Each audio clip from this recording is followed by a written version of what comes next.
Conte du lundi par Alphonse Daudet. Paysage gastronomique. La bouillabaisse. Nous longions les côtes de Sardaigne vers l'île de la Madeleine. Une promenade matinale. Les rameurs allaient lentement et, penchés sur le bord, je voyais la mer, transparente comme une source, traversée de soleil jusqu'au fond.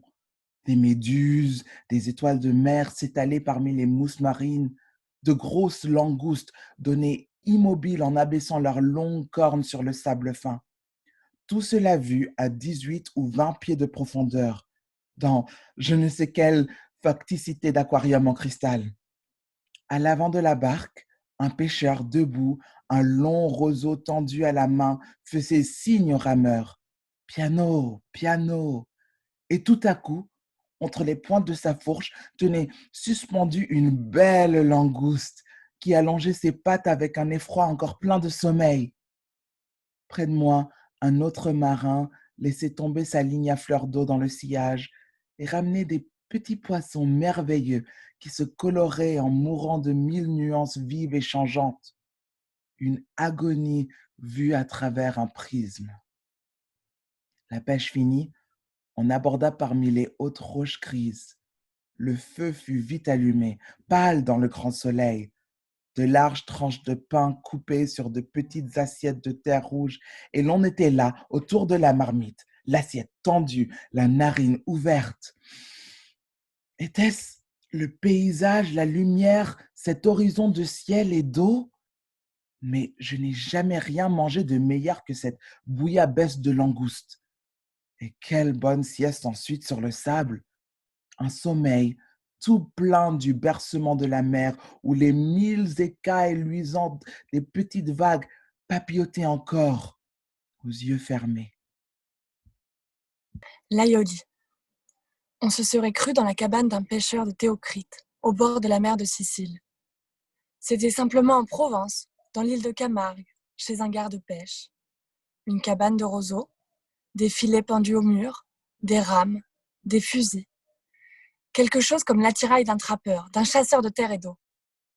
Devant la porte, encadrant un grand paysage de plaine, agrandi encore par le vent, la femme du garde dépouillait de belles anguilles toutes vives. Les poissons se tordaient au soleil. Et là-bas, dans la lumière blanche des coups de vent, des arbres grêles se courbaient, avaient l'air de fuir, montrant le côté pâle de leurs feuilles. Des marécages luisaient de place en place entre les roseaux, comme les fragments d'un miroir brisé. Plus loin encore, une grande ligne étincelante fermait l'horizon. C'était l'étang de Vaccarès. Dans l'intérieur de la cabane où brillait un feu de sarment tout en pétillement et en clarté, le garde pilait religieusement les gousses d'ail dans un mortier, en y laissant tomber l'huile d'olive goutte à goutte. Nous avons mangé l'aioli, autour de nos anguilles, assis sur de hauts escabeaux, devant la petite table de bois, dans cette étroite cabane où la plus grande place était tenue par l'échelle montant à la soupente. Autour de la chambre, si petite, on devinait un horizon immense traversé de coups de vent, de vols hâtés d'oiseaux en voyage, et l'espace environnant pouvait se mesurer aux sonnailles des troupeaux de chevaux et de bœufs, tantôt retentissantes et sonores, tantôt diminuées dans l'éloignement et n'arrivant plus que comme des notes perdues, enlevées dans un coup de mistral.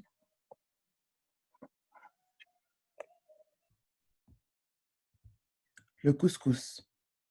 C'était en Algérie, chez un aga de la plaine du Chélif, de la grande tente seigneurale installée pour nous devant la maison de l'aga, nous voyons descendre une nuit de demi-deuil, d'un noir violet, où se fonçait la pourpre d'un couchant magnifique, dans la fraîcheur de la soirée, au milieu de la tente entr'ouverte, un chandelier kabyle en bois de palmier levé au bout de ses branches, une flamme immobile qui attirait des insectes de nuit, des frôlements d'ailes peureuses.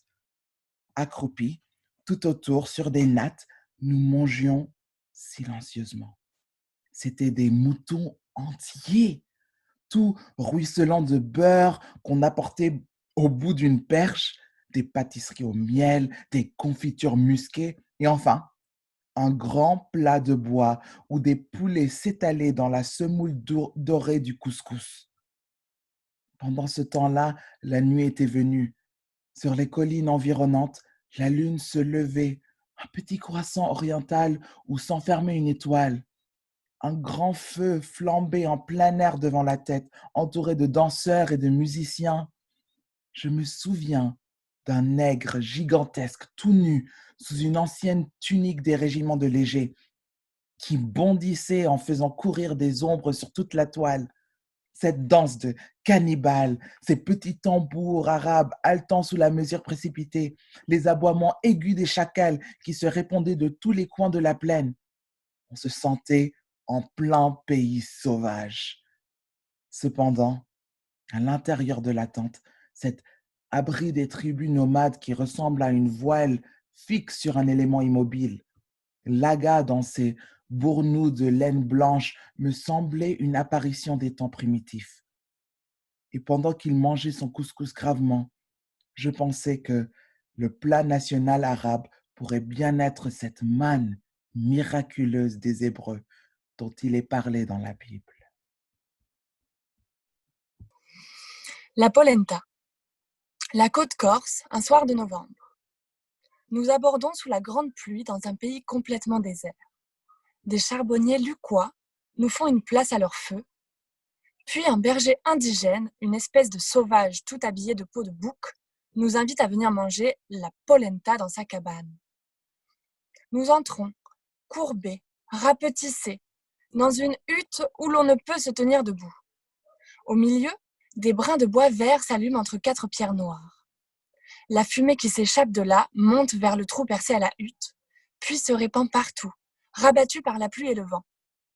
Une petite lampe, le caleil provençal, ouvre un œil timide dans cet air étouffé.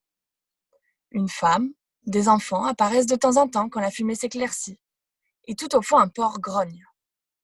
On distingue des débris de naufrage, un banc fait de morceaux de navire, une caisse de bois avec des lettres de roulage, une tête de sirène en bois, pain arraché à quelques proues, toute lavée d'eau de mer. La polenta est affreuse. Les châtaignes mal écrasées ont un goût moisi. On dirait qu'elles ont séjourné longtemps sous les arbres, en pleine pluie. Le bruccio national vient après, avec son goût sauvage qui fait rêver de chèvres vagabondes. Nous sommes ici en pleine misère italienne. Pas de maison. L'abri. Le climat est si beau, la vie si facile.